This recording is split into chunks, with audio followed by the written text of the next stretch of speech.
Khaos. Zone out.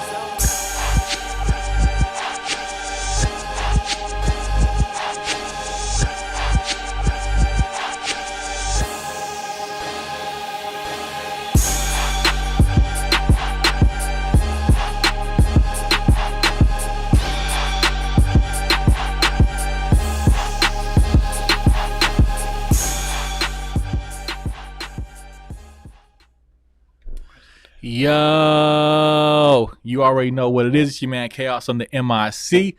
I got a very special guest in the building. Finally in the building, my guy, Two-Tone the Superstar. Please say the Superstar. Yes. AKA Mr. TMZ, AKA Mr. King of Controversy. TMZ. Oh, man. AKA the Levine Reporter. AKA that Sneaky 4X. Sneaky 4X. I'm about to be in 2X right now. Hey, that's an accomplishment. Yes. When I met you at the fashion show back in the day, I was like, yo, I got some clothes for you. What size? He was like, that's Sneaky 4X. That's Sneaky 4X. Man. I remember the fashion show. Shout out, I forgot that girl's name. Antoinette. Antoinette, yeah. Shout out Antoinette. Yeah, man. she's a legend for that. Yeah, fashion for a cause. I miss those. I had two different clothing lines in there. For real? See, I'm out here. I'm all over the place. What was the names of them? The first one, the one I was talking about where I met you, was when they mixed each clothing line with an artist. Okay. So like I always DJ for JE, so he performed for us. Okay. And that clothing was called ISKO, ISKO. Okay. And then the second time it was the Underground. The Underground? Yeah. Okay. Yeah. So I had two different like brands. It was fun, doing that. Like, how was it putting that fashion show together? Like, did you do like pre-models and shit like that, pre-fittings? I didn't do none of that. I just showed up with a suitcase and like a gang of friends or like people that, like I didn't even know half the models. I don't even remember how we found them. Actually, the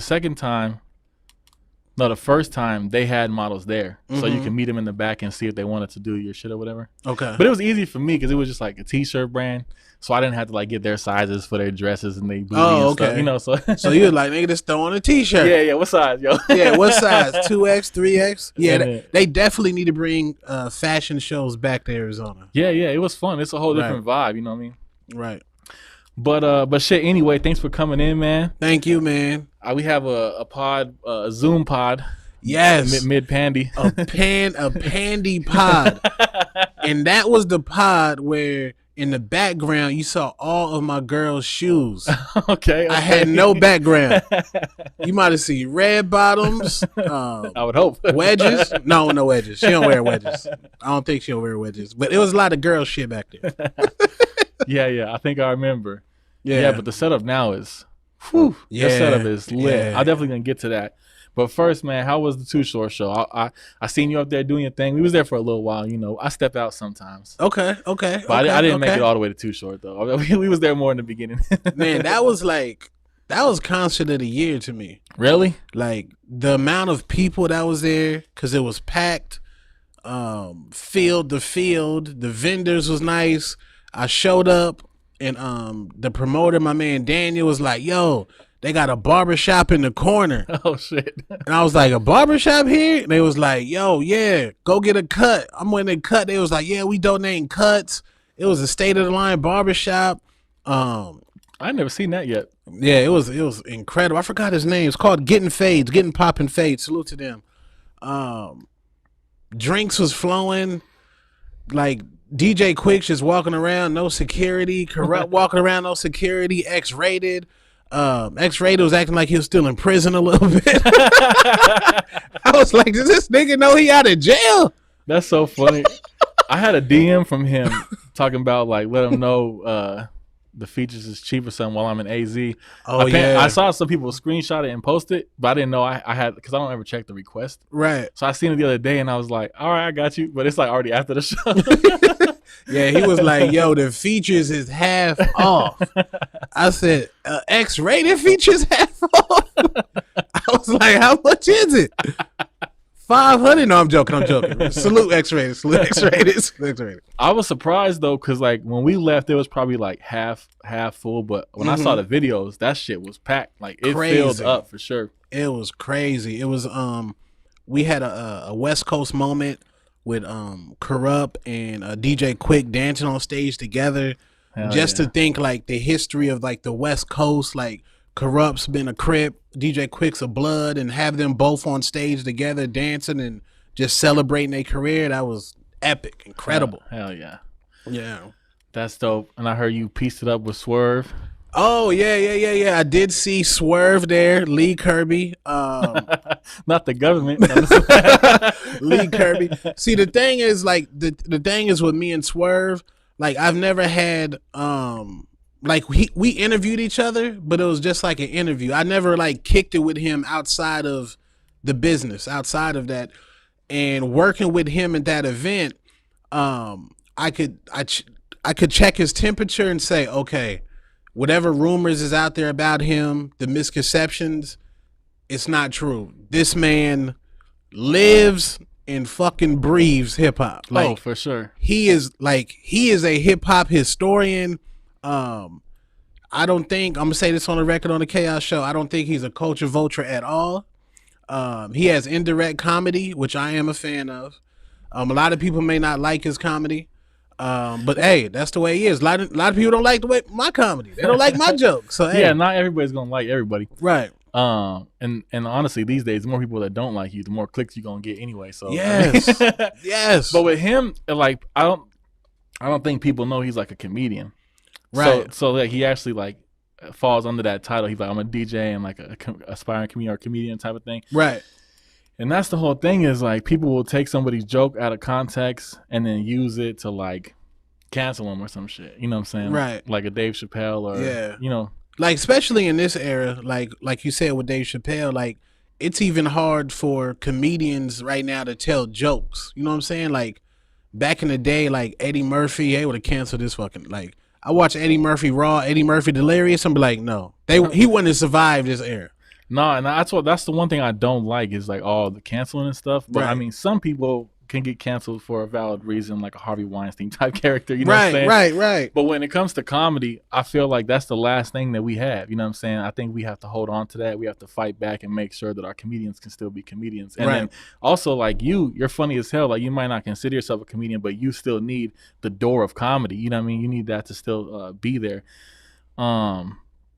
Yeah, I don't know, man. It's crazy out here trying to cancel comedy. Like, I was thinking about the other day, too. I was like, 99% of comedy is making fun of something. Yes. So in this day and age, like, you can't talk about nothing or someone's going to get offended just to be like, a lot of people just act offended and try to, like, what's it called? Virtue signal or something where they can try to get on by like canceling somebody. Right. You know what I mean? Right. So like, yeah, that whole thing is dangerous, but we got to keep comedy around, man. Yeah, we do. We can't like let that. In Swerve's situation, like I've even got on Swerve's head in regards to like he kicks like certain black jokes and certain like that. But me being around him and seeing his interactions, I know there's no malice there. There's no malice there. He's just that comedian, and he loves fucking hip hop. He just loves hip hop. So if there's a misconception about him out there, just everybody dead. That man's a old man. Like he says, he has this dyslexia. What did he say? The 3 M's: meditation, manifestation, and masturbation. So Swerve out there That with the sounds 3 like M's. an equation for a good life. Yes, yes. No, but that's good though. I like to see that, you know what I'm saying, y'all being cool and everything. Yeah. Because you being at the forefront of anybody's cancellation is dangerous for them. I never really jumped on cancellation trains. I mean, Well, maybe not specifically, but if you make a video about somebody, it's a wrap. you think so? If it's like a negative video. Mm. Just because of the like how good you do it and the attention that you get Right. locally, at least. You know what I mean? Right, right. Like if you put a video out about somebody, then it's just like everybody hates them until you either retract it or make a new video. Yeah, the power. I don't know. Like we have a responsibility. Like when we had these microphones on, and I'm just now noticing that like the influence that I have, but I still think it's kind of weird though. Like the way like Facebook people, specifically Facebook niggas, Oh yeah, that's for sure. I'm like I'm just like a regular dude, but they look at me in a certain light. It's still like weird to me. it's like a meme or a headline. Like if you say it, they're like, I don't gotta look it up. He said it. Yeah, he said it. I'm on run with it. Yeah, it's weird to me, man. But I love the show. I love where you. it's at, what you're doing. It's like I don't know if you said this, but it's like a local TMZ. Like nobody talks about local shit. Like anybody who's bringing up topics is like, oh, fucking Travis Scott or oh, fucking president this. Right. You know what I'm saying? Right. Mainstream shit everybody's talking about. You can see 1,000 videos on it. Right. But like we have a scene, multiple scenes. We have characters here, artists, people doing shit. Right. And like it's cool to have somebody either call them out or highlight them or whatever the fuck it is, you know what I'm saying? Right. And then your production is on 10, bro. Like I fuck with it. Oh, the way thank everything you, man. looks, it's like, Thank you, man. Let's go to the report. Let's go to the report. Yeah. Yeah, like my favorite YouTuber, his name is Showbiz the Adult. I don't think nobody knows him. He's a boxing guy. But watching him, and then I'm influenced by him, and I'm influenced by Star, which was Star from the Star and Buck Wild show. Yeah.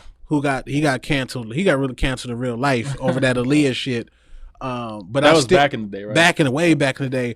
But he still drops content, and like he's beyond underrated. But I'm like I relate to him so much. Like I relate to like Joe Budden so much as far as how Joe Budden gets emotional. Like that's me because I'm a Cancer. So like you may find a time where I just like I don't know if you watch my because I had COVID like in August. And then like I just went on a damn rant, like rant for no reason. I cussed out Emerge McVeigh. Like I was just on some fuck shit. Yeah, I was on some fuck shit. Yeah, I don't think I saw that yeah, one. I was on some, yeah, Are y'all good now? Or? Yeah, me and Emerge Okay. cool. Yeah, we He's hashed dope. it out He's dope. on that live. Yeah. He is cool with him because, like, real quick, like you can see him at the festival perform, and then you see him at First Friday hypnotizing motherfuckers. Yes. So it's like a whole different world. Like it's cool. He always out there like making little kids Yes. drop to the ground and stuff. Yes. I think he said he was in Encounters hypnotizing yams in there. He was in Encounters. I was like, was it Merch McVeigh in Encounters? Hey, you imagine walking in Encounters and you see Emerge? God. Oh shit. Oh man. Yo, but like I think out of all the local content, or like really just content in general, but like you're the most entertaining that we have. You know what I'm saying? Oh, thank you. Because we have radio shows and we have podcasts and we have like maybe that's the only two types of content we have, but what you're doing is just different and Right. it's super entertaining and you're funny as hell. Thank you, man. And the way that you draw everything out, you're slow. You take your time. Slow it's dramatic. burn it, right. Yeah. Slow burn. Because I look at all that little stuff, like how Right. you're doing it, and I'm like taking notes and shit. Like, all right. No, Yeah. but that's dope. I've been on social media for years, and with Arizona, I'm like let's say like a Drake album drop. Like Drake album drop, everybody got like an opinion on it. Like everybody, oh, it's trash, it's soft, blase ski. And I was like, what if I covered local hip hop the way y'all cover mainstream hip hop? So I started doing it, started getting these stories. The first story that really popped me off was Joseph Bills with the $200. I remember that. That was like a month long fucking campaign. Right. And in hindsight, he was right. You know what I'm saying? I can admit that because his price is his motherfucking price. So even if the kids need socks, nigga, this is my price. Give me my damn $200, nigga. I have bills. Nigga, he just had a baby too, so the Pampers, formula, all that costs a lot. So, I remember that. And then Lil Durk, he had a concert out here, and it was kind of like pre-Travis Scott Astro World trampling, respectfully, because people was getting trampled at the Lil Durk concert. Here? Yeah, here at the Celebrity Theater, they was getting like trampled. For Lil Durk? Yeah, for Lil Durk. What was they trying to do? Oh, Get no, closer or run what was away? her name? It was some girl from New Jersey. She had flew out here, and come to find out, I guess she was drunk. She was drunk but got trampled, so she really didn't get trampled. Her ass was just motherfucking drunk, nigga. She was just drunk. She was off that Hennessy or something. But she started getting into it with these bottle girls, which you know her. I'm not gonna call her a bottle girl. I don't know what they call them. Allie Spoon, legend. Promoter. She's a promoter. Promoter. Yeah, I'm not gonna call her. She's a promoter.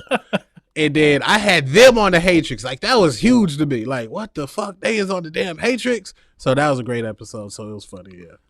That's funny. Yeah, she's been promoting for a minute out here. Yeah, she's a whole legend out here. Let me give her flowers. She's a legend out here. The rest of the girls that was with her as well, Morgan, I forgot the other girls' names. Yeah, they legends out here. I don't want them to be, I told us on the Chaos Show hating on me. Nah, no hate, no hate. Yeah. Yeah, man. You got sponsors and everything, so I fuck with it. Yes. Salute Yam Yams. That is a delivery marijuana service. That's perfect for you. That's perfect. Perfect for you, the yams. Come Let's go to the crib, yam report. drop off the yams. Yeah, man. And then I got my man Xavier.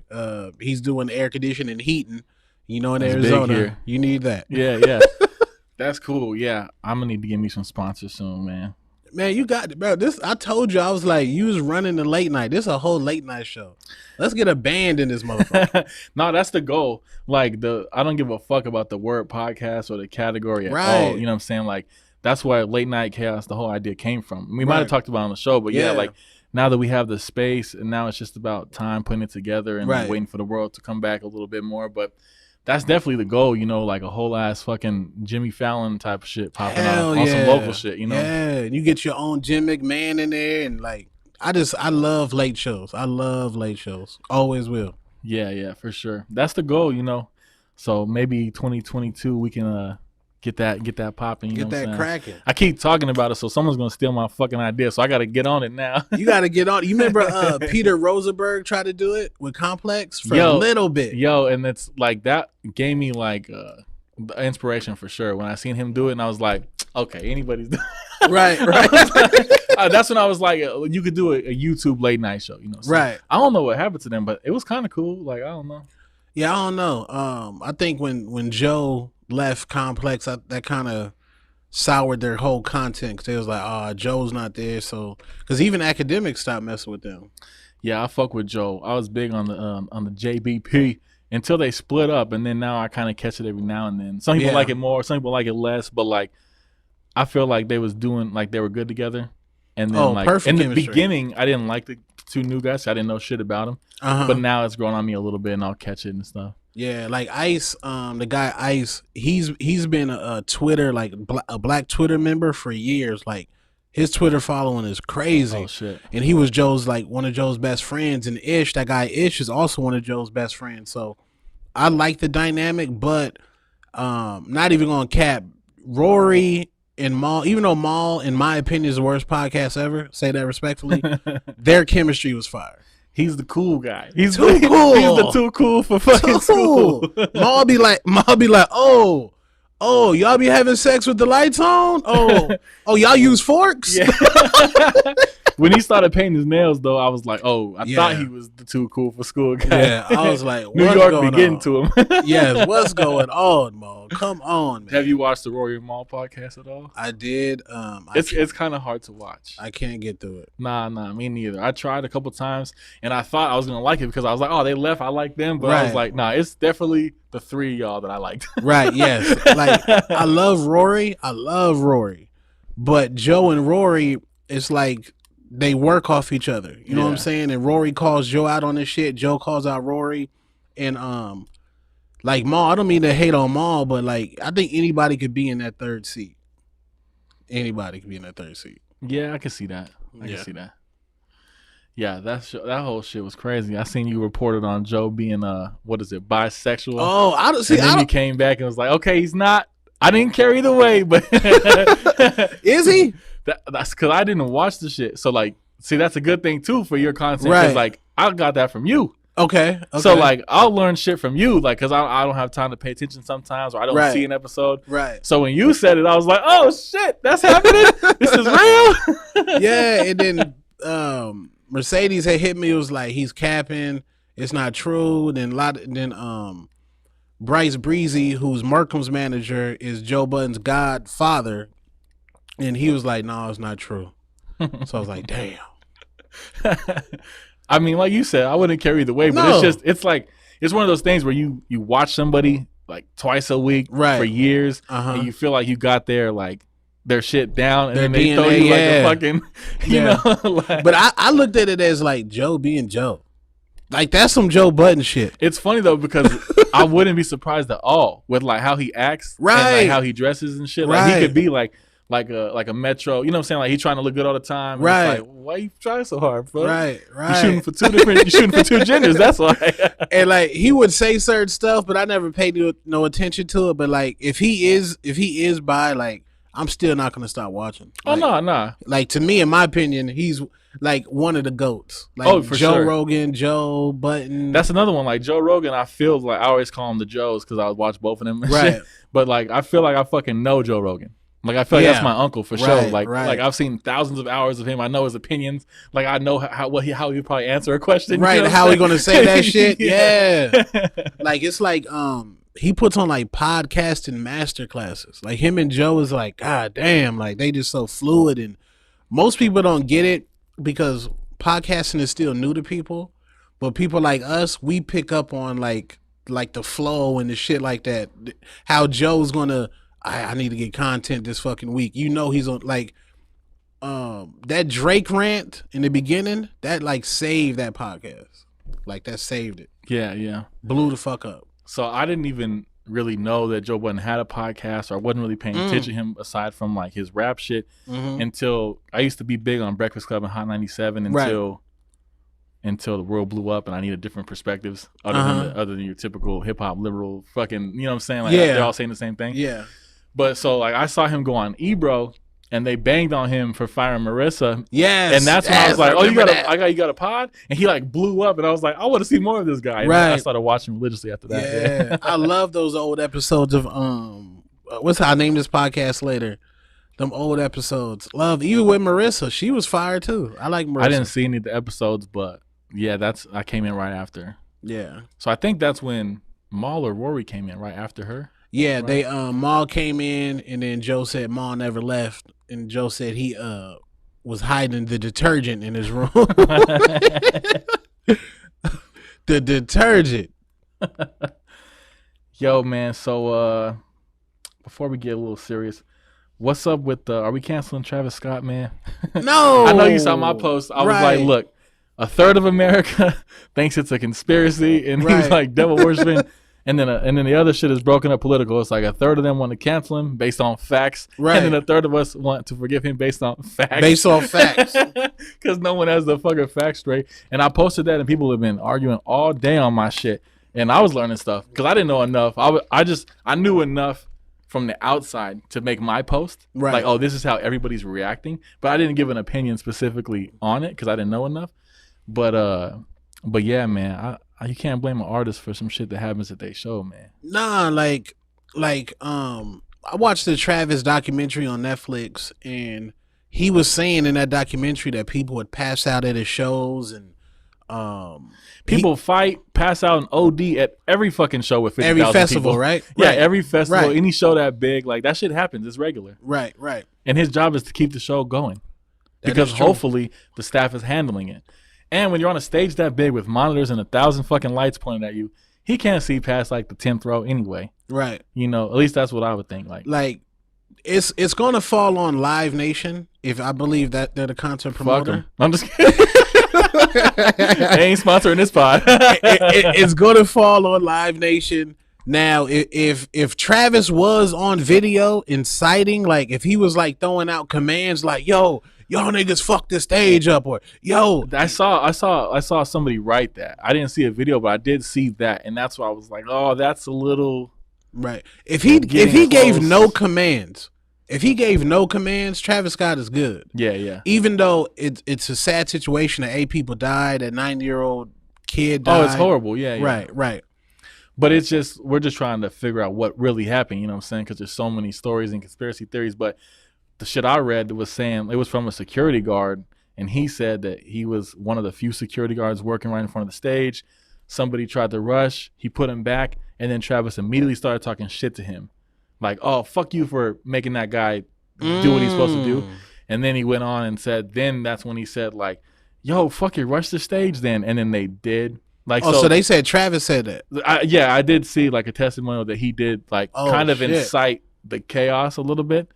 And but I've seen that happen like I mean, they've been saying fuck the police for, you know what I'm saying, since NWA. Right, like, right. So like I've seen them bang on the security and staff, and like even though you're supposed to be like as an artist or a host or anything, you're supposed to they're on your team, you know what I'm saying?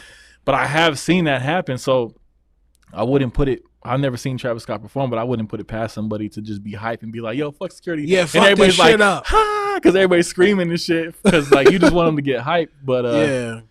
So I don't know. Like I didn't see any videos, you know, of that, so it's hard to say. Yeah, you know what I'm saying? And the thing is, this is going to make Travis Scott bigger. Yeah, if McDonald's didn't do enough. Right. Like once somebody wackest shit respectfully, like once people like passing out at your show, like cause that's what built, even though Michael Jackson made incredible music, the aura of him going into a show and people passing out at a Michael Jackson show just built his legend. Now Travis Scott concert tickets, he can say, I need $800 for you to come in here. Because when you come in this motherfucker, you going to pass the fuck out. So you're saying they pass out because it's just like overwhelming joy, essentially. Yes. Like when the pastor's like, boom, and then they like fall out. Yes, bro. I almost passed out before. I was at the Jay-Z Rock the Mic concert. You wasn't just hot? No. You wasn't just a little dehydrated? No, bro. Jay-Z's performance. What year was this? This when he dropped Blueprint 2. I forgot what year that was. But he's performing and then he's like, y'all ready for this? And then like this light just starts glowing. And I'm looking and I just see this short person just walk through this fucking light. And I'm like, who is that? And she walked through and she was like, y'all ready? And it was like Beyonce. I was like, oh my fucking God. It just fell out. I almost fell out, passed out. So I know you can pass out at a concert. See, I seen like a bunch of weird shit. Like the very first story or headline I saw was that somebody was going around like injecting people, and that's like that was crazy. Yeah, like I was like, what the fuck is this? Is more like a fucking domestic terrorist act than a fucking artist fucking up. Like niggas going around injecting anthrax. Yeah, I was like, yo, how crazy is this? Can you imagine you just had a concert, nigga walk around like, hey, she like, nigga, what? What did you just inject me with? But the final story is people just got trampled, right? Yeah, trampled. Which is obviously always horrible, but dumb. That's the people's fault too, like acting like a herd, like a stampede and shit. Right. Like, they got to just calm down, man. Like, why are you on top of the ambulance? I don't know. I mean, half the motherfuckers was probably on Molly. Yes. The other half was drunk. Yeah. And I don't like how they got the Travis Scott devil shit. Like, they was like, oh, this is a devil shit. His set always looked like that. Yeah. Like, that's definitely his vibe. Right. It matches a lot. It matches a lot of stuff in that conspiracy theory. But people reach real hard sometimes. Yeah. And I mean, I got people close to me that was like, yeah, that was that 5G cuz, like kicking in for people that got the vax. And I was like, oh, we getting out here. Oh, no, hold on. Not the zombie vax. We out here. But, it's hard to tell sometimes. The way I said it online, I was like, this is definitely an unfortunate series of events. You know what I'm saying? It's just a horrible thing that happened. But blaming, finding the blame, I guess, is the hard part. You know what I'm saying? Right. And this is common. Like you have rock bands like, oh, this shit happens. There's dozen examples of people. Not saying I'll take away from the people that died. Oh, for sure. But like the way the media is covering it like this is like just everyday business for like a rock band. Yeah. Everyday especially business. Like heavy metal, mosh pit type. Yeah. Like, those people are whooping each other's ass on purpose. Yeah, niggas is passing out, and drugs, coke. This doesn't compare, but like people forget about Vegas. Like that country concert where all the people got shot. You know what I'm saying? Like, what's it called? A Day in Vegas? Yeah. Oh, I don't remember the What's the festival in Vegas? Well, I mean, there's like a specific to Vegas. Yeah, it's called. I mean, EDC's in Vegas too. Yeah, the EDC. Yeah, like music going that fast, and you in Vegas. There's like drugs flowing everywhere. Yeah, like I don't know. But yeah, obviously, heart. What's it called? Route 91 Harvest? Yeah. Shit, man. Niggas is zooming in there. Yeah. So obviously, heart goes out to all the families. Yes, facts. Because that is horrible. But it's just, we're just talking about how crazy it is to see how like everybody picks a side and then gets emotional and just bangs on Right. Facebook for weeks. You know what I'm saying? Which is what we're seeing now. Yeah, Travis would be cool. I don't think They brought Drake into it. Oh yeah, Drake had to write a heartfelt apology. They're about to sue Drake. Like, there's gonna be a lot of settlements. Like, people getting bags off this. Oh yeah, no, people gonna get them, and obviously it doesn't replace a fallen family member, but the bags will be delivered for They sure. will be delivered. Settlements are gonna be coming. Facts. Oh man, let me see what's popping out here, man. I don't know if I want to get serious yet. Keep it light. Whatever you want to do, man. Before we get serious, one more thing, I guess, is the my guy's nominated for 3 AZMT awards. You know what I'm saying? yes. Finally. Another like different local thing that like helps the scene. You know what I'm saying? Like how you got the TMC thing popping. It's like a award show popping. You know what I'm saying? Mm-hmm. I ain't never been nominated for shit, but I also don't really know the people that run it. Right. I'm actually gonna interview him this week or next week, so maybe next year I'll get a little nomination. Oh, you talking to Kid K? To Ahmad? Right? Yeah, CEO. Okay. Yeah. We're gonna do a show about the awards this week or next week maybe. Okay. But yeah, that's another thing that I just saw like the last couple of years, and I was like, that's dope for someone to like take the time to like do something like that to just increase the local scene or the city's fucking value or whatever you want to say. I don't know. But you're up for 3, you know what I'm saying? Yes. I like, just to keep it real, there's no cap. Like, I would always hate on the awards because I felt like in my mind, like the Grammys, like, even though there is a submission I believe there is a submission process with the Grammys. I believe like when you do awards, like, I believe you got to have like your ear to the street. Like, you got to know who's the popping DJs, who's the popping clothing lines, who's the popping promoters, who's the popping hosts, who's the popping rappers. And then when you leave it up to the people, not saying the people's wrong, but then they're going to put like the call center manager up there. Like, he going to be up there. Like, we don't even know who the hell he is.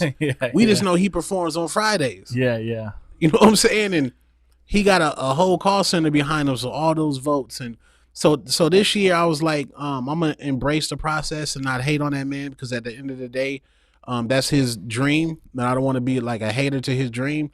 So I didn't put my name on nothing. The people put me on there, and that's what made me the most happy. I was like, okay, the people fucked with my content, so they put me on there. Yeah, not just like politics. Right. Because the big ones like Grammys, etc., are like, it's politics. Yeah. They get submitted by labels and then whatever. Yeah, because like the Grammys, like, if Drake shows up to that event, he's going to win the award. Yeah, because he's not going to go unless. Right. I feel like that's what you did. You was like, yo, I'll support the award show if I'm winning. You know, I can't diss the AZMT awards if I got 3 of them things. If I got 3. If you sweep the board this year. See, I don't know if I'm going to go, because there was an award show way back in the day. I don't know if you remember, called Swooma. Was it Swooma or the Purple? Not Swooma, some award show. But I was nominated for Host of the Year. And they was like, come, you need to come, blase ski. So they were gassing me up like, I'm about to win this fucking award. Yeah, Make sure you're here. I had speech and everything.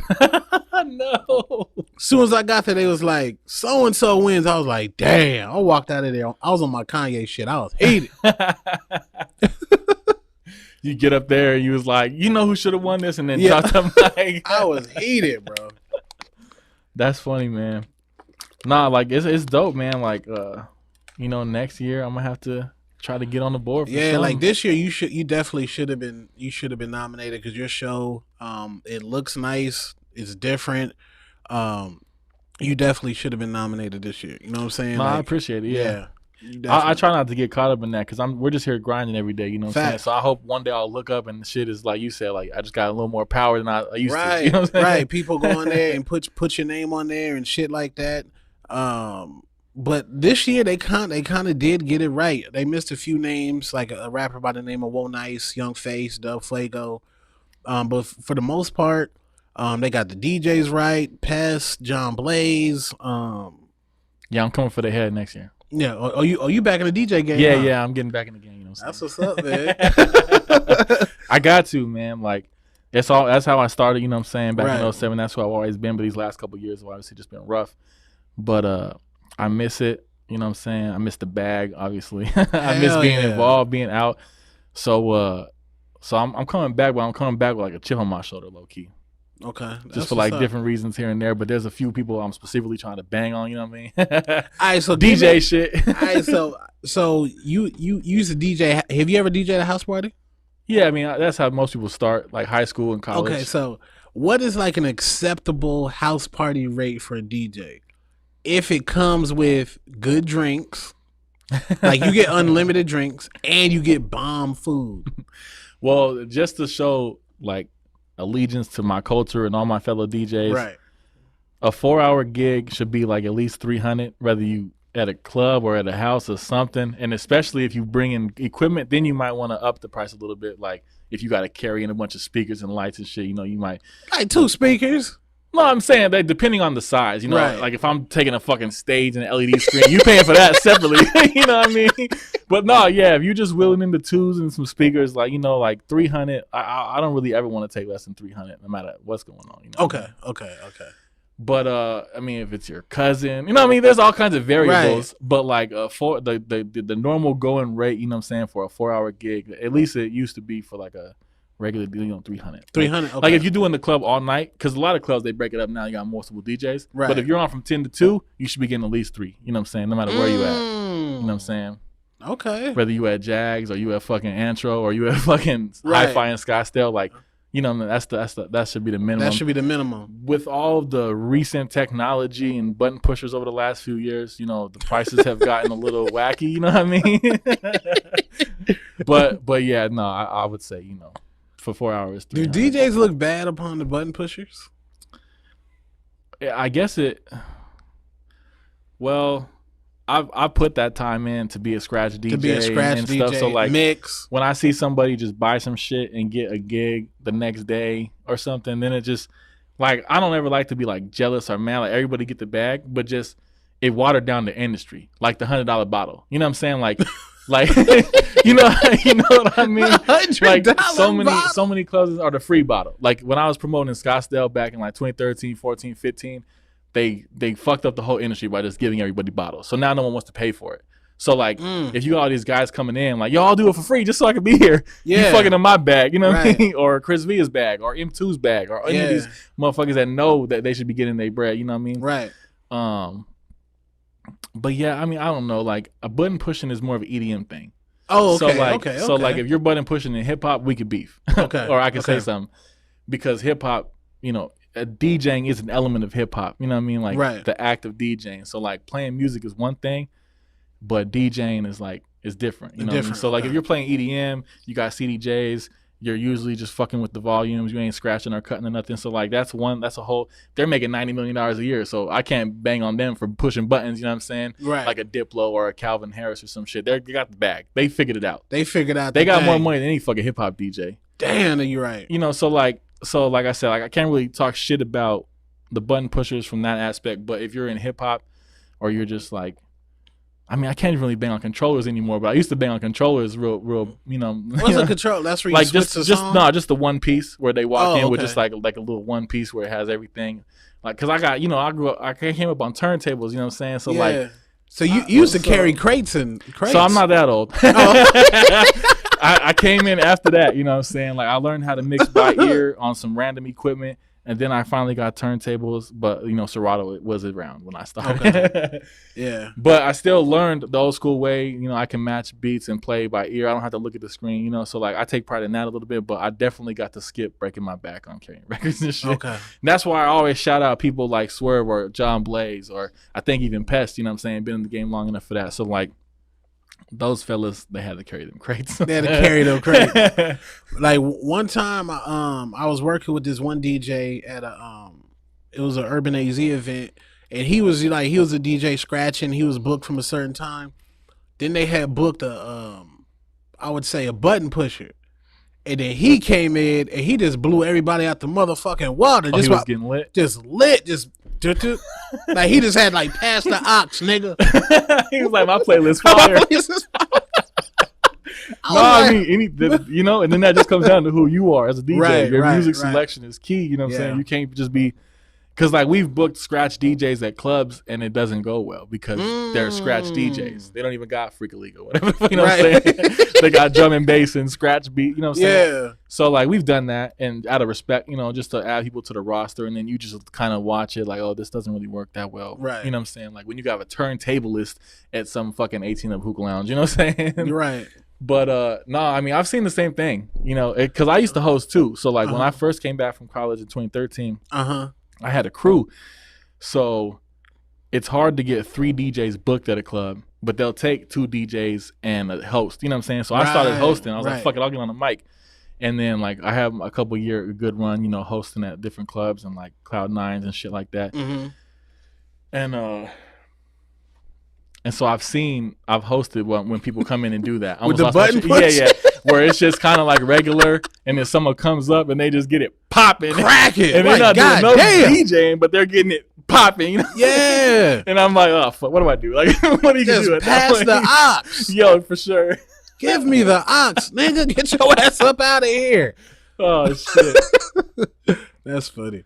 But no, I went about DJing, like, the same goes with podcasting now. But so first I came up with this theory with DJing, and then obviously with podcasting. So like, if you're already famous, you could do anything. So like, that's why Shaq, Paris Hilton, Elijah Wood, they started DJing clubs in Hollywood. Right. They're not DJs, but their name is so big that they'll pull a crowd and they'll have fun playing music or whatever. And now I realize it's the same with podding. It's like you low-key gotta do something in life first.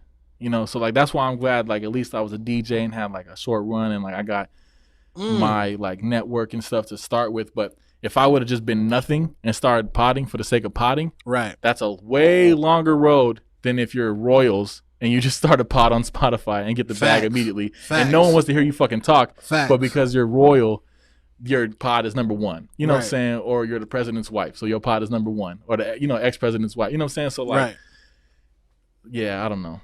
So there's those kind of DJs and potters too, where it's like you're just doing this to get the bag because you're already famous, but this isn't what you want to do. And so sometimes we would have sour feelings towards them, but I don't know. To each his own. Right.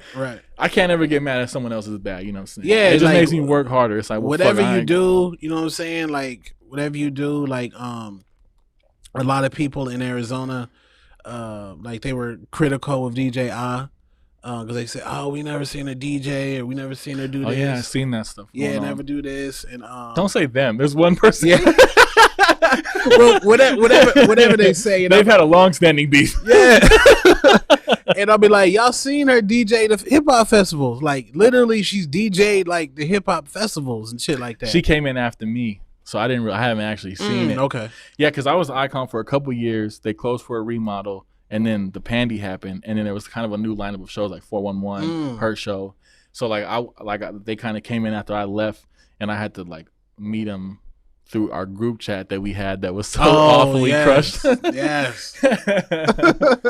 But no, like I fuck what everybody's doing as far as like content and the local scene and just trying to do their thing. But yeah, I mean, I don't know. I don't know personally about the DJing part of her, her or whatever. But I seen your video. It was like, are we canceling DJ? Like, I was like, fuck. That shit was so weird. I was like, we got a lot of stuff. We have more stuff to cancel before we get like, y'all can go ahead and cancel her. Go ahead and cancel her. But let's cancel some of this shit first before we get to that situation. Yeah, like I said, that's kind of just a beef between two people and then blowing it up. Right. But yeah, I mean, I don't know. She a core DJ. Yeah, she is a core DJ. Which I mean, I don't know what. I mean, I don't know what kind of weight that carries. I know what it is. You know what I'm saying? Right. I know the network is huge and they're killing it. Right. But like to somebody that ain't a DJ or someone who's just an artist that doesn't like you, they don't give a fuck. They're just gonna snap. They're just gonna snap, clown you. But the one thing I do know about DJ, she kills it. But she is like, she talks more shit than any other like show, like radio show or podcast. Like if she doesn't like your music or she doesn't like you, she finna let it be known. Right. So I think that's what these different artists will come in with the ill feelings and try to snap back about that type of thing because she probably banged on them already or didn't like their music or something. Right. Probably cooked on them. Yeah. But that's her thing for sure. Like she'll snap. Like yeah, and like my thing like with that situation and other situations like with Facebook, like I've learned like Arizona Facebook's toxic. Bruh. I was off Facebook for like 2 years, and then the pandy hit, and I was like, I'm gonna use this to my advantage. Got on Facebook, and now I'm like, I don't want to say addicted, but every time I look, there's something popping, bro. Like, It's something like every week. Like you go down your timeline, you see, first thing I see in the morning, I'll be like, damn, I'm not trying to see this shit. It says prayers. Can you get prayers from my family? Like, damn, so they going through some shit. Oh yeah. Next post. This nigga ain't paid the motherfucking light bill in 17. I'm like, damn. So in the next post, so and so's cheating on so and so, and it's just a full day of too much information being shared. Yeah, and then that's your algorithm too. So like your world is your algorithm. So like based on what you've engaged with in the past, it's only going to show you that. So you must have clicked So the I'm on he the ain't fuck paid. shit? No, I'm just saying you might have clicked a like or dislike on the he ain't paid the bill in 17. So they gonna show it to you every time. Bro, how can I get I'd be like, how can I get into a New York Facebook? Like, I haven't cracked the code. Like, where is Seattle Facebook? Like, No, yeah, it's whatever you engage with. I mean, it's geographical too, to some extent, but the way I explain it to people was like, your world is your algorithm based on what you engage with the most, and it's very small. Like, I got 5,000 friends on Facebook, 16 on fucking Instagram, and I see like 10 people's shit every day. yes. And then I'll scroll like a few hours later, it's the same shit in a different order. Or it'll say 4 days ago. I'm like, yo, what happened to the days of my timeline being an actual line of the time? Like, Line of the time. instead of what I click on. Yeah, like my girl, like, she has a damn algorithm of all funny shit. I'm like, how come I can't see the funny shit? Yeah, you gotta click on more funny shit. Yeah, I'm like, my shit's all devil shit. Yo. It's just toxic devil. I sent her like 2 puppy videos on Instagram, and now that's all I get. Bro. It's puppy on videos? Instagram, yeah, the reels. It's just all cute ass puppies. Shit. I'm like, damn. And for me, I'm like, damn, is that the only thing anybody posts is puppies? But no, Yeah. it's just all they fucking show of me. Yeah, like, I'm like you said, I want the real time, Man. recent post. I don't want to be in the algorithm. It's advertising runs the world, so advertising is what fucked that up. right. Because if you click on socks once or twice, now all they're gonna show you is socks. Mm. And nowadays it's what you say. And we've already proved this multiple times. You say some shit, you're gonna get them ads on Facebook and Instagram. See, that's why when I be on Amazon, I be like, nigga, millionaire, nigga, millionaire, nigga, millionaire. And I go to Facebook, right back to the ratchet shit, dirty socks, bathrooms fucked up. The algorithm just be hating on me, man. Yo. It's crazy. I miss organic growth. You know what I'm saying? Yes, or organic yes, reach. I yes. would say like the day when you had 16,000 followers on Instagram, you post something, and at least 15,000 of them motherfuckers saw it. Like, that ain't happened since the year Instagram was made, probably. Bro, Like- I be like, do like the Facebook 490 something, and I'm like, do all y'all see this post that I just made? Because it seems like y'all it's just love me and 3 rappers. Yeah, it's me and 3 rappers. But then I post my kids scoring a touchdown, and it's just 200 likes. I'm like, okay, so y'all like kid shit. Yo. So I did this the other day, or like, You let your son flourish? nah. So I've tried to not exploit that yet. Okay. But like so there's a couple things I want to say about the algorithm, but sometime, was it last year or the beginning of this year? I don't know if you saw, but I posted a picture of my ass out. Like, I don't know if you saw, Yeah, but I was standing, I was in Vegas, and I was leaning against the wall, Yeah. and I was looking out the window, and I had a hoodie on, but no pants, right? Mhm. So and she was like, post it. So like, so I posted. I was like, y'all like this red couch? Like, you know what I'm saying? I never got more engagement in my life. Male, female, everybody. It didn't matter. Everybody gave a fuck. But then I posted a clip of the pod, 2 likes. That's the shit. So I'm I was like, talking oh, about. it doesn't matter if I'm even me. All y'all want to click on is ass and titties. It don't even That's matter. it. It don't even matter if it's a fucking white guy DJ. Like, you Right. still want just ass and titties. or the messy shit, Like, I did an interview with a boxer, professional boxer, real professional boxer. He was on the undercard of Jake Paul, like, really on Showtime. Like, Hell yeah. I was like, yes, he gave me the interview. His name is Montana Love, 16-0, about to fight December 4th, actually. No engagement. and this is like he was just on a national stage, but I do a fucking dude's cheating on his girl, baby mama, 4 hours, 70 people watching that shit for 4 hours. That's that shit Disgusting. people want, man. Like, people thrive on drama and hate, and that's why you think the reality shows exist, where all these motherfuckers is just running around talking shit and fight, you know what I'm saying? Right. It's the same shit. Like, that's what people want to see, you know what I'm saying? And then the other thing about the algorithm too is last year, 2020, with all the election and everything going on, I tried to use it to my advantage. So I started getting real political on either side, just posting political shit to get engagement. People were fighting on my posts and shit, and I was like, all right, hopefully this drives, you know, now that you engaging with this, hopefully now you'll see my podcast go clips. to your pod. You know what I'm Right, saying? right. Like, it'll pop up on your newsfeed and shit. Right. It worked a little bit, you know what I mean? That's Things what's died up. down now, but I was trying to use it to my advantage because I know this, you know, because most people don't know or care, you know what I mean? They just live in their algorithm. They their just world. live in the algorithm. And then so they see the same, and that's another reason why all of the, like, the hating and the fighting between, like, left and right, black and white, jab, no jab, like, all of this is going on, and it just inflares and divides the population because people only see what they engage with. So when Karen is fighting with you about left versus right, now they're only gonna show her that. So every day, like you say, you wake up and it's just fuck this person, fuck this person, fuck this person, and that's all they see. So for them, that's all the world is. You know what I'm saying? It's like, yo, every day, all I see is this left versus right. If you zoom out, in reality, like, it's not the real climate. Right. You know what I'm saying? But it's just what they're showing you because that's what you engage with. So, like, that's when I first started learning about the algorithm. It was made for advertising, but it fucked up all kinds of things. So now everybody's fighting all the time.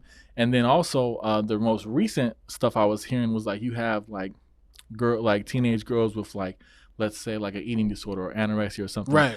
So, like, that's kind of their algorithm, and it's making them, it might make it worse for them. You know what I'm saying? Like, and so I've been here from all angles. You know, it was an advertising thing, but now it's just kind of like fucked up everybody. And now Facebook is in front of damn Congress testifying to the Senate about this and that. Right. It's all based on the algorithm. Nobody would give a fuck if it wasn't so powerful. You know what I'm saying? Right.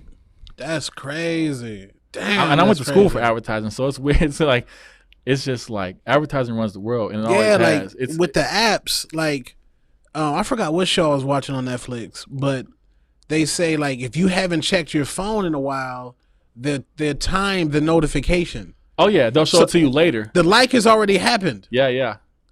But they want you to go check your phone. What was that shit called?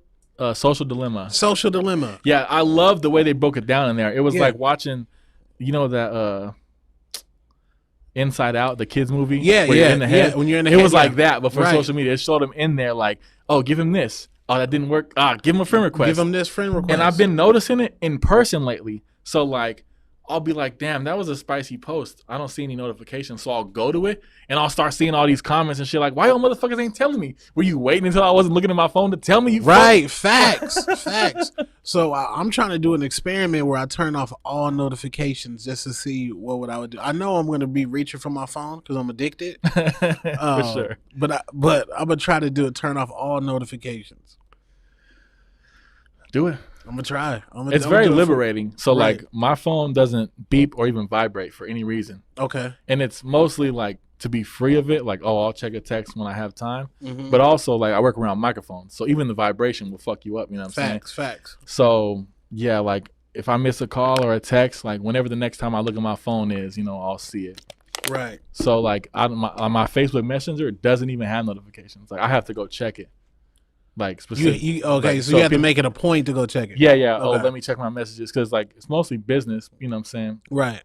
And the only thing that I need to turn off Instagram, bro. Instagram. I'm signed into 7 Instagrams, and I'm in so many fucking group chats and so many notifications. Like I don't even. It's like I'm blind to it now. Like so much shit pops up, and I just don't even give a fuck because now they do the dumb shit where it's like, oh, this person posted a story for the first time in a while. Yeah, I don't give a fuck. I don't care about and they're that telling me shit. 7 times. They're telling me 7 times how many followers. Like, bruh. But yeah, no, that algorithm's a bitch, man. Yeah, especially like Instagram. As soon as I get on Instagram, it's a picture of somebody saying Snapchat seen it first. Like, they don't give a fuck about who seen it first. What is this? 2017? Yeah.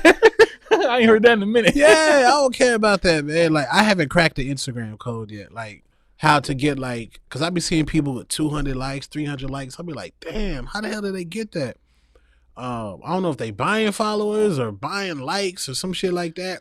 I haven't cracked that code yet, but on TikTok, I started talking about boxing for 1 minute, and my shit's just blown up. Like, they just love my trash boxing takes. That's dope. TikTok, it'll probably change soon if it hasn't started already, but Gary Vee was talking about TikTok for the last 2 years being like the only one that has like organic growth. Right. And, like, then you see all these people blowing up and get like, my girls had TikTok for a minute, and she would post like just she's not like a personality or something, so she would just post like a regular video, get like 150,000 views or some shit, and I'm like, so this is like, that's what they meant by this is still organic, you know what I mean? Oh shit. And then I think right now TikTok's still some, and then I think LinkedIn is like might still be organic, but everything else is watered down with the algorithm right now. Okay. So. Yeah, organic growth, man, it's crazy. Like, I got lucky, so I grew my Instagram in 2017 before they fucked up Instagram. I literally followed and unfollowed until I had 22,000 followers from zero. Like, it was a new account. For real? Yeah. So I spent a whole year. I had a job right at the mall where I would just sit on my phone all day.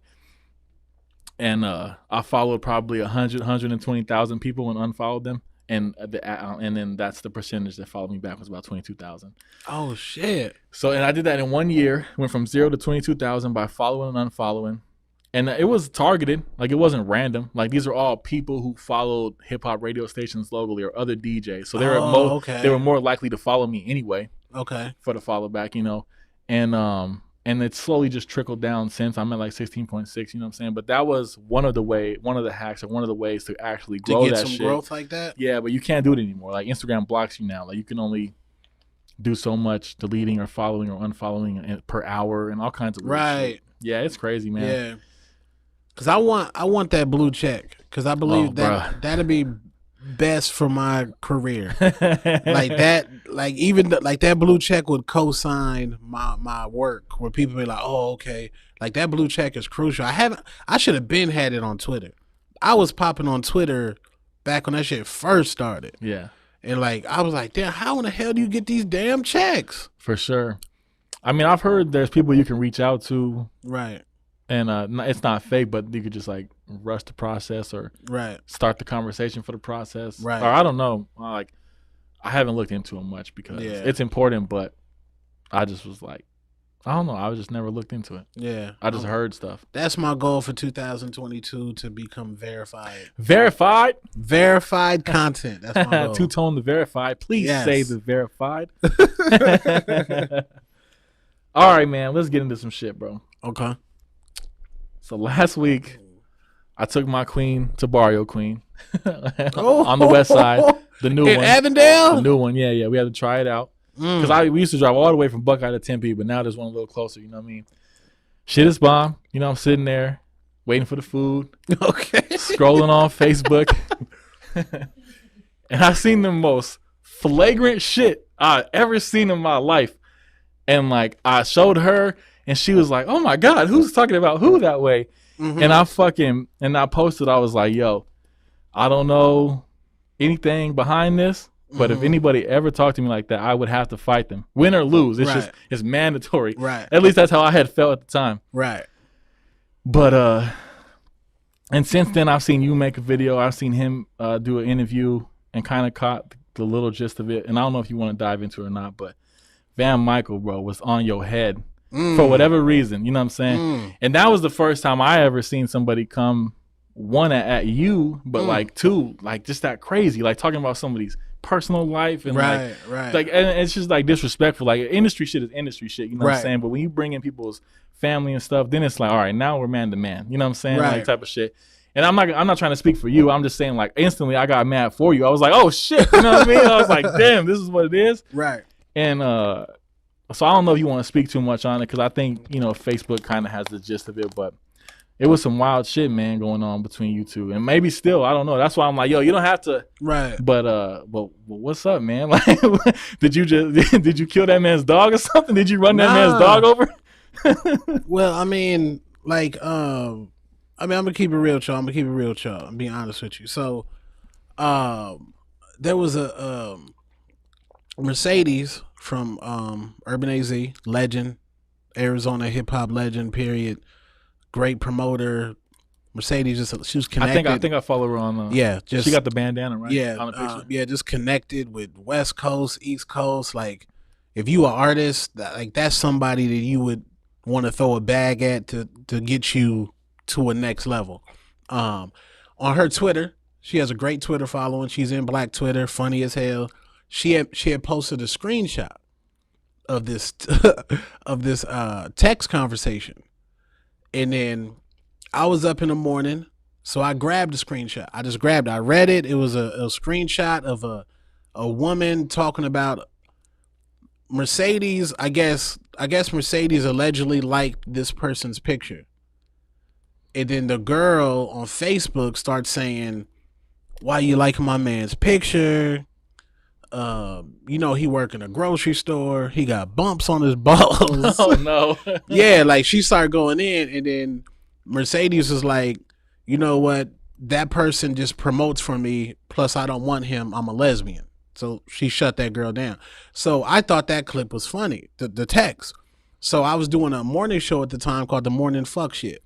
So I broke down, like I do. I broke down the entire text message thread. Yeah. And then that guy's name was in it, but I didn't think that it was that guy. You're just going off on something you've seen. They're like, right. Oh, let me kill this text. Right. And then in the video, I never slandered that guy. I was talking about the woman. Like, how you gonna diss this man? What if this man works at Sprouts? You know what I'm saying? Like, yeah, just doing you. Just doing me. Just Yeah. regular fuck shit. And that guy was in this thing that we used to have called Black Media. So he was in this clique. Yeah. And you know, I started Black Media with two other people, and that person got put into the situation. So me and this guy had a rapport. We from the same neighborhood, which is Maryvale, USA. You know what I'm saying? So we have a rapport. So I did this clip, not even thinking about it that it's his name that's in there. So, you know, as podcasters, whatever gets the most viewers or likes to talk about interactions, we are going to take that clip. Oh yeah, and double that shit up. And we're going to make it its own individual clip. Yeah. So I did that, not knowing it was this guy. Until people were in the post start saying, "Yo," they start tagging that guy. I'm like, "Oh shit." Oh, it's my guy. It's this guy. Yeah, yeah. So I'm like, "Oh, okay. Oh shit." So, and you're already too far now. I'm already too far in the situation. If that guy would have called me, if he would have said, "Yo, could you take that down?" I would have did it. I've taken down videos that's had 1,000 comments before and shit like that. I would have took it down. So I talked to this other guy who's an OG, put me and this guy on the phone together. And again, at this point, I'm oblivious that this guy really took offense to that video. Oblivious. So the OG puts us on the phone and says, "Yo, you want to talk to homeboy?" So I talk to homeboy, and then the guy says, "Yo, next time just let me in on a joke." And I'm like, "Huh?" I'm like, "Oh, okay." Like, I talk to a lot of people every day. I'm like, "Okay, I'll definitely let you in on the joke, whatever." Then he started laughing. I'm like, "Oh, okay, that's what's up." Again, so it felt okay at that point. It felt okay. Like, oh, we're good, okay. Right, because like where I'm from Maryvale, USA, and me dealing with other street niggas and big homies and people with integrity, when an OG puts you on the phone with somebody, that means that OG wants that situation deaded. Yeah, yeah. Kind of like Jay Prince and Kanye and Drake. Exactly. Jay Prince just put Kanye in a video and said, "Okay, nigga, you need to go ahead and say you squashing this shit with fucking Drake. Yeah. And y'all gonna get on this damn stage together and say free Larry Hoover." Jay Prince is an OG. Yeah. Kanye and Drake will have no more issues. Yeah. So I'm like, oh, okay. So I talked to Mercedes. It's 2 weeks later. I talked to Mercedes. Mercedes says, yo, I talked to the guy and the guy's cool. And again, I'm like, oh, damn, he must really felt a way about this. So I haven't communicated with the guy. I go through a situation which is a regular life situation, which every man, woman goes through. Every man or woman goes through this situation. Nobody, at the end of the day, nobody's perfect. So yeah, life's a roller coaster. Right, life's a Ups and roller downs coaster. and So shit. I go through a situation. I share some information with some people. And then Halloween comes. It's Halloween. I'm having a Halloween party at my house. I'm Tone Hefner. I seen the My pics. girl is the girl from Hocus Pocus. I forgot the Hocus Pocus character's name. I seen that. I knew immediately. I was like, oh shit, okay, I see Yeah, y'all. and then before that, me and my girl, we're Space Jam. Like I'm Bugs Bunny, she's Lola Bunny. Like this was Thursday. Then that Sunday's Halloween. We throw a Halloween party. It's cracking. Movie, shut down the entire block. Crazy. DJ Kane came through and DJ'd. Then I get a message on Facebook from my other Facebook page, which was called Barksdale Tone. Yeah. Now this is key. Great name too. Right, Barksdale Tone. So, and it says, "I hope you feeling all right, Tone." So the guy puts that. I'm like, huh? What do you mean feeling all right? So I didn't think nothing of it. People tag me all the time. And then that, I believe it was a Monday or Tuesday. That Monday, I just get notifications, people texting me, blase ski, and I just see this whole thing, and I'm like, dang, wow. Still out here. Someone's heated. Still out Yeah, here. I'm like, this is crazy. We done talked to an OG, another OG, which is Mercedes, and try to squash this situation. And then this person puts all this up, just puts all this shit on there. And I didn't address it. And in Facebook world, if you don't address something, it must be true. It just has to be true. Oh fuck. It just has to be. Like if you don't address something to strangers in this world, it seems like, oh my God, you did it. Or that's what happened. So I'm okay. I'm like, okay, so I did my video, and then I didn't mention a guy's name. I was real respectful in my video. Because again, I don't want to make my neighborhood look goofy, Maryville, USA, because I hate when people from the hood, two niggas from the same hood is beefing, and it's not even on no street politics shit. Like this is just like on some goofy shit. Yeah, like kind of a misunderstanding. Yeah, a misunderstanding, and I'm like, okay, so we squash it. I'm thinking it's cool. Then it gets squashed again. Then you feel like you have a gotcha tone moment. Like you feel like you have a gotcha tone moment, and then you post that, and then you jump out the window for 70 comments. Then you do an interview, got 83 views, 6 comments. Like, I don't know. And then, meanwhile, then I get a $400 sponsorship from that video. I go to the West Coast Fest in front of 2,000 people.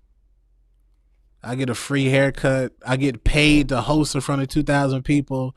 You book me for an interview. Like, I don't know, man. I don't know. I don't know if I don't know. I mean, people do them. God bless them in that situation. Go like, do you? At the end of the day, God bless you.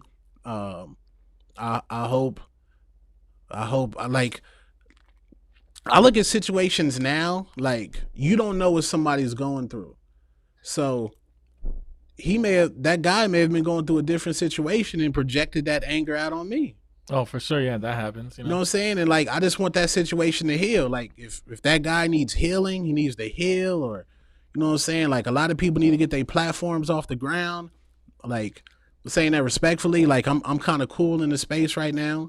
I'm not saying I'm big or nothing, but I'm kind of cool.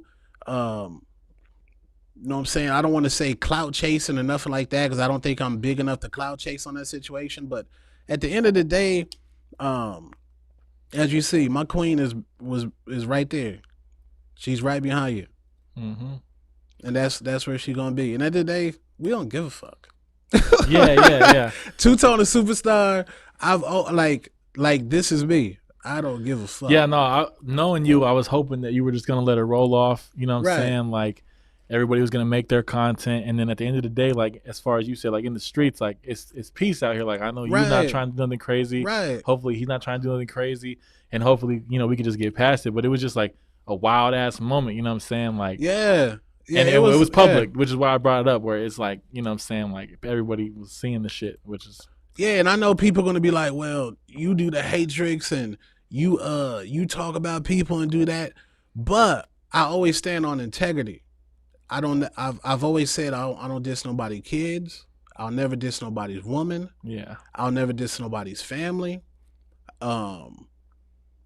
Everything I do is stand on integrity, and that's why OGs from the AZ Mike Mills to the Freezes to Double the Deals, Trap Money AKs, Desert Babies. That's why all them they respect me because I stand on integrity. I may joke. I have a weird sense of humor, maybe dark, kind of like Swerve has like a dark sense of humor, but I would never talk about anybody's family or anybody's kids, period, or anybody's woman. Respectfully. Yeah, I mean there is definitely a line that you can cross. You know what I'm saying? Right. Which is what I was saying. Like I was like, oh shit, this line was crossed, so that's why I was like, this is wild. Right. But like, I'm glad. You know what I'm saying that. Obviously, everything is good for you. Yeah. Hopefully, everything is good for him. Like he said, everybody goes through shit, and then people definitely project that. You know what I'm saying? Like, I just if I wake up mad, everybody on Facebook get it. You know what I'm saying? I just want that situation to heal. Hopefully, that man heals. Hopefully, he got everything that he wanted out of it. You know what I'm saying? If I hurt that man's feelings, you know what I'm saying, and that much, you know what I'm saying? If like I hurt that man's feelings, that he was hurt and his soul was hurt. I just want that man to heal. You know what I'm saying? At the end of the day, we both black, we both men. I wish that man the best in life. From the same place. Right, from the same we neighborhood. We all out here trying to get it. Right. And at the end of the day, we can all help each other, you know what I'm saying? Right.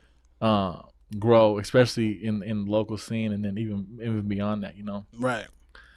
But yeah, hopefully, I would love to see everything, good to go for everybody. You know what I mean? Yeah. And hopefully from here on out it just gets easier and deaded, you know what I mean? Like you know what I'm saying? Like I say, like we leveling up, we progressing, you know what I'm saying? Like the hatrix ain't stopped. I just dropped the episode today. Dude from the Ice from the Joe Budden podcast just hit me on Twitter today. Not even me asking him. He asked me, he was like, yo, is really North Pole and CNQ still popping out there? I was like, no, CNQ is a fucking millionaire bodybuilder now. Like he don't even fucking rap no more. You know what I'm saying? So like it comes with the territory. That's why I recently stopped slandering LeBron James. I was very critical on LeBron James.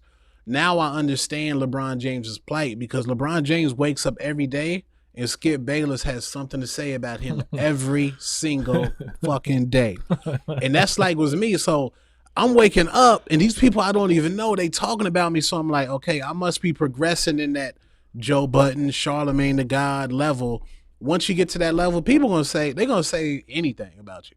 Like when you reach your level of success, they're gonna be like, oh, Khaos, he think his late night show's popping. He think he Jay Leno. It's funny, like I try to navigate these waters so carefully. I'm always like, yo, let's not get canceled today. Right. Because I do plenty of shows like the round table that I got scheduled for next week. Like it's gonna be crazy, you know what I'm saying? And okay. And I hope it gets received well, but obviously you'll have people that are gonna be out just to cancel and go crazy. Right. Because that's the show where I save like the geopolitics and the high finance and the wild shit going on, depending on who I got coming in. Right. So I got KT the Intellect, DJ the Finesse, and my boy Nick G next week on the round table. And we're gonna y'all gonna be going in. We're gonna talk about some spicy shit. We kind of got into it the last round table a couple months ago, and it's like it's something that I think about.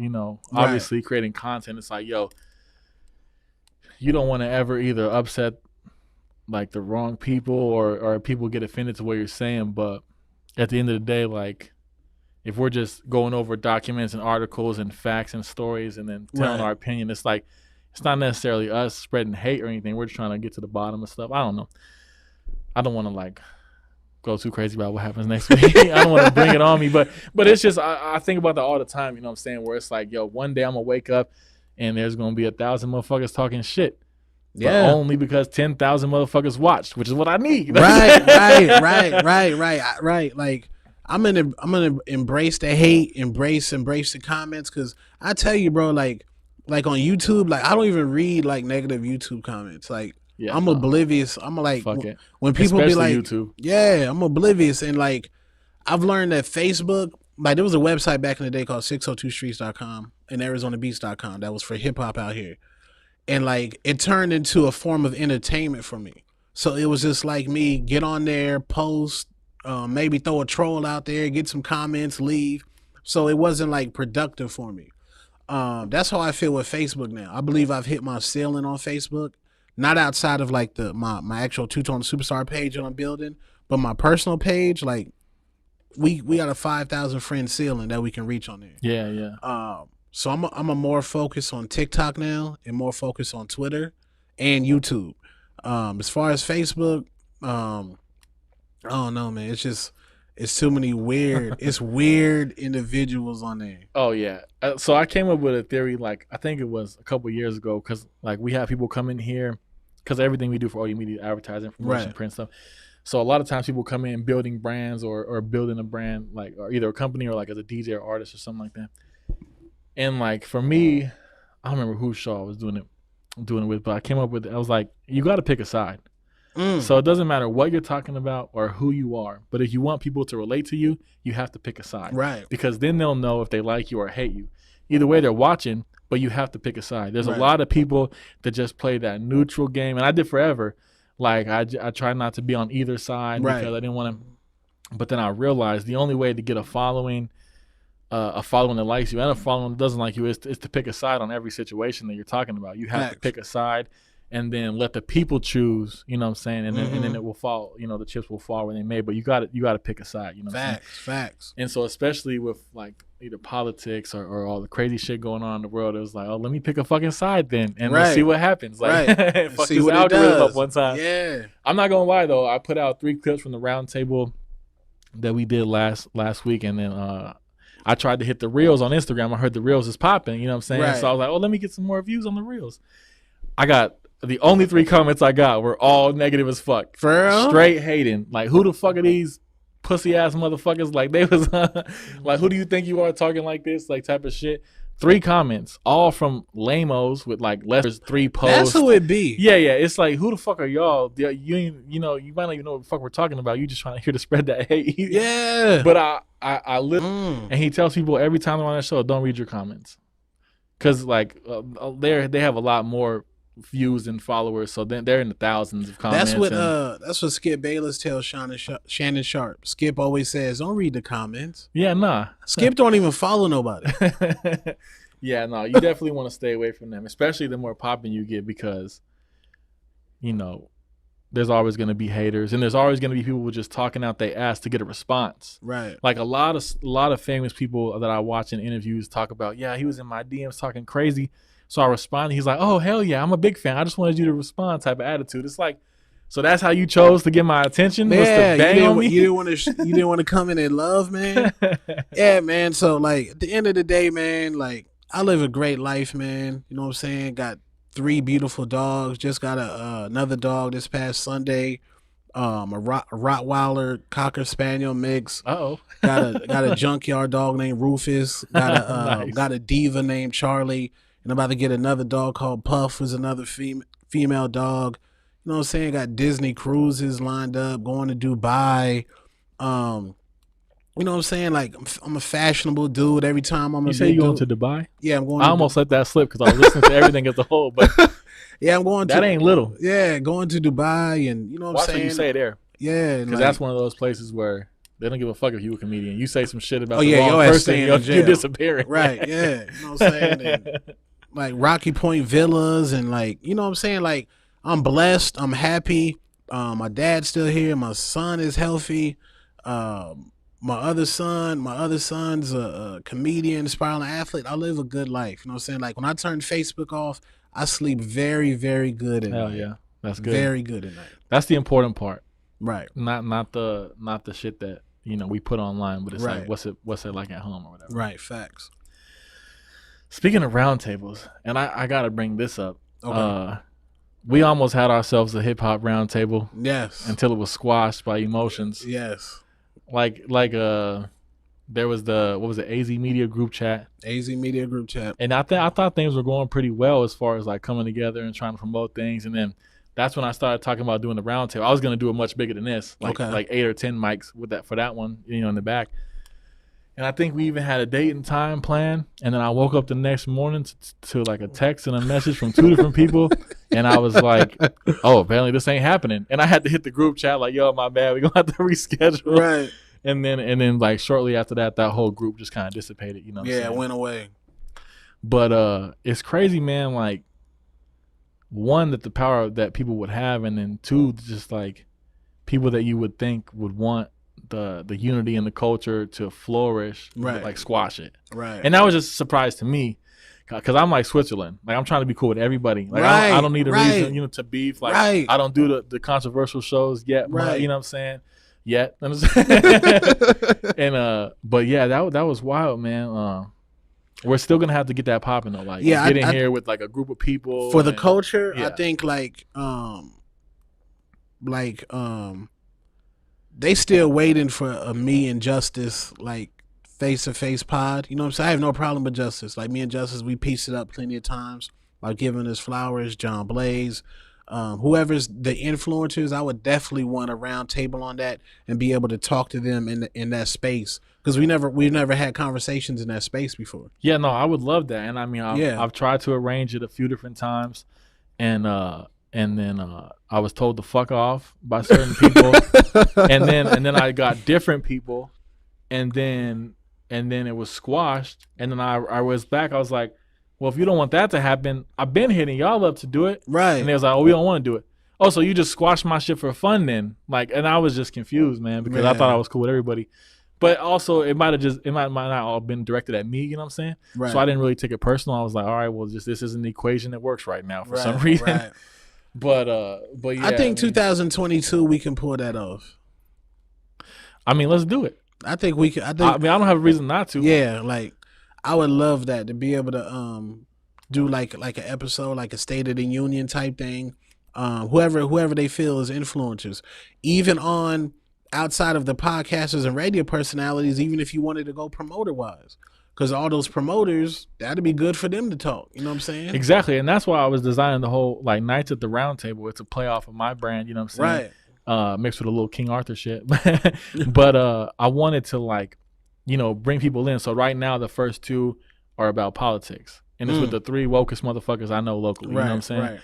And then I want to do like one with DJs, one with artists, you know what I'm saying? One with the influence. Like, it doesn't matter. Like, I'm just trying to get groups of people together to have bigger conversations. Right. Like, physically bigger. You know what I'm saying? Right, like I'm trying to build a real ass round table with 8 to 10 chairs. I had it all set up back there for that. But I feel like that could be special, or at least fun for us, if nothing less. You know what I'm saying? But if my following, your following, and 6 other people's following was all watching us talk about one thing, that's like epic. You know what I mean? That's epic. So we definitely got to get it going. I'm definitely down for that. Like I don't want to be the troll because I'm getting old, man. I'm an old man. Like there's gonna be a young dude. You don't want no one chasing you around like Charlamagne. Nah, I don't want to. You have to get wax. You know what I'm saying? You have to get wax. like as far as Arizona, like this was great practice. Now I want to level up. So I want to be with Gilly and Wallow and fucking Charlamagne and Joe and whoever's great podcasters. Like I want to be in that space now. So, like just like you, like your content, you doing like political content, like that's national. That's not just AZ. Yeah, exactly. You know what I'm saying? So you about to be in a whole different vibe. So I need to be covering national stories, the Travis Scott shit, the fucking, I don't know if you know Roland Ray and what's his name, Bobby Light, with this one guy in a wheelchair. He got burnt and he just rolled like him and this dude Bobby Light and this dude that got burnt in a wheelchair. They had beef, and the dude pulled up in the interview like Mr. Glass from Unbreakable. So it's some funny shit. I need to be covering shit like that. Yeah. And I mean, you do it well already. Right. It's all about exposure at this point. Exactly. It's about getting your content in front of enough eyes, because obviously anybody who watches Charlemagne or Joe Budden or any of the people like a fucking academics or something, Academics, they'll yes. fuck with you because like your takes might be better on some stuff, definitely more funny on most, you know what I'm saying? Because they don't even really try to be funny and shit. Right. So it's just about, I mean, it probably just comes down to a marketing budget, you know what I'm saying? You gotta get that clip that really hits, and you just gotta fucking push it, buy the Facebook or the Instagram ad shit, like just get it out there, man. But no, I can definitely see that for you happening. It's just all about exposure, which can happen in multiple ways, and it's always hard. But when it happens, it really fucking happens. You know what I'm saying? But yeah, I'm excited to see, man. And I mean, along those lines, what's next? You know what I'm saying? What's coming next? What do you got planned? The thing that's coming next is I am going to be my YouTube will be predominantly boxing. I heard everybody talking about your sports kills it. I'm not huge into sports, so I don't click on a lot of sports stuff, but I hear that's like your lane, you know what I'm saying? Yeah, like I love boxing. I've always loved the sport. TikTok is pushing me that way based off like my Hispanic fan base on there. Like they just love me on there for some reason. I did a shout out at the show, at the West Coast show, and I was like, make some love for Canelo, and I put it on camera, and now the people on TikTok are like, oh, this dude's really official. He's really official. You got 2,000 people screaming at you. Right, and I just need to find a way how to monetize that. Once I find out how to monetize that, I think that'd be good for me and my family. So I'm moving into that space, and I'm gonna be doing more national stories. Like I'm still gonna showcase the Arizona artists that I like, but I'm gonna do more. I want to go more national, and I'm still gonna cover Arizona hip hop because you know what I'm saying. I love it. I love Arizona. Yeah, it's not hip-hop. either or. It's just adding. Right, just adding. Additional. I'll never leave Arizona hip hop, but I have to. My focus for my career, because I really want to be a podcaster, just like you. You really want to be a late night host, whatever you want to be. I have to go national where the numbers is at. For sure. Yeah. I mean, I see it happening. Thanks, man. Let me know whatever you need, you know what I mean? Yeah. Because if I don't get canceled, I can keep sharing your stuff. You won't get canceled, man. I hope not. Shit. You won't cancel. You know what I'm saying? Like, unless you go to some dark Illuminati type shit. I mean, not for it. I'd be talking shit against it. Oh, okay. It's kill the pedos all day. Going deep. No, I mean, you know, it's just with these days with the climate of the world, everybody has to pick a side, and one side runs all of media, so it's very hard to have like an alternative. You know what I'm saying? Which is why the best thing for me is to get the most diverse roundtable I can possibly get to talk about certain issues. So. Right. So you don't swerve me or something, you know what I'm saying? Right, so I don't right, get canceled or taking my shit out of context or something. So like, I don't know. I try to navigate those waters well, but this whole roundtable shit is new. Well, the roundtable in general, but like talking with these group of guys about this shit is also new. Mm-hmm. And like I said, the clips I posted were either getting shadow banned, and the ones that weren't getting shadow banned were getting hate. So it's like we're doing something right. That's engagement, though. No, for you know sure. What I'm saying? That's engagement. No, hate my shit all you want. Like if I got 1,000 comments, I don't give a fuck if everyone says fuck you. Right. That's still 1,000 comments, which just tells me that at least 1,000 motherfuckers saw this shit. Facts. And that's fire that you cooking in that space though, man. I want to be like I don't want to say I want to be like Joe Rogan, but it's the best example of like I'm from the hip hop scene, you know what I'm saying? I've always been DJing, I've always been in the culture, and that'll always be there. But like I'm not the guy that's just gonna interview like rappers. You know, there's a lot of people locally that only give a fuck about local artists and rappers, to be specific. Right. And like I'll always interview rappers, like all the homies, whoever.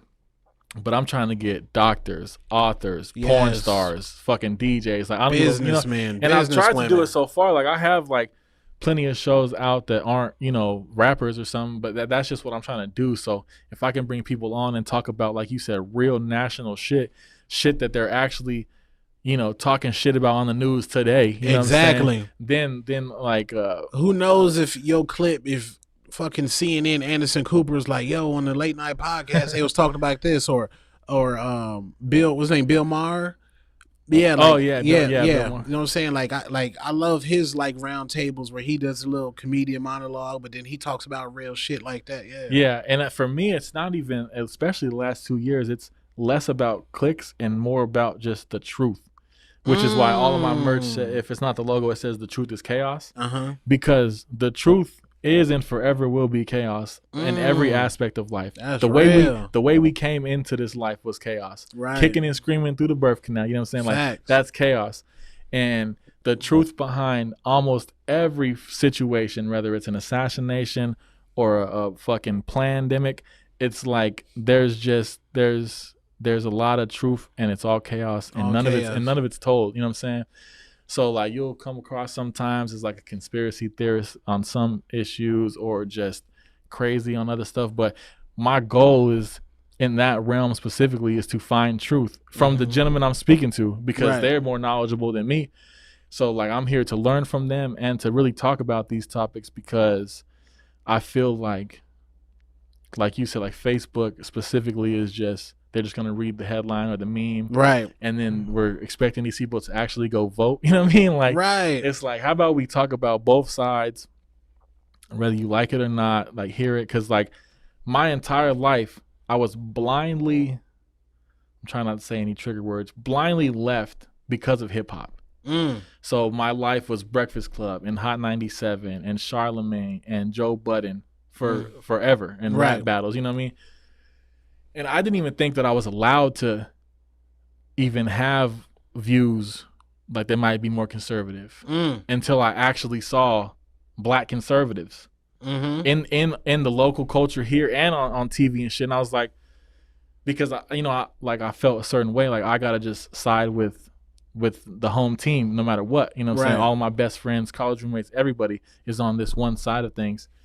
And then my boy, he got into high finance, and then you learn a lot about geopolitics when you track the money of the world all the way back to King Solomon. It's all, if you track the money, you learn a lot of shit. Yeah. And that's when I was like, oh shit, I learned more about how the world works. And I don't like using the term woke, because now that's kind of like a negative thing, but like I just started learning more about this shit, and I'm like, yo, I didn't know this shit, and I know the people that follow me don't know this shit, whether they take it well or not. So it's all just about the truth for me. You know what I'm saying? Like, can we get down to like talking about real shit, the truth? You know what I'm saying?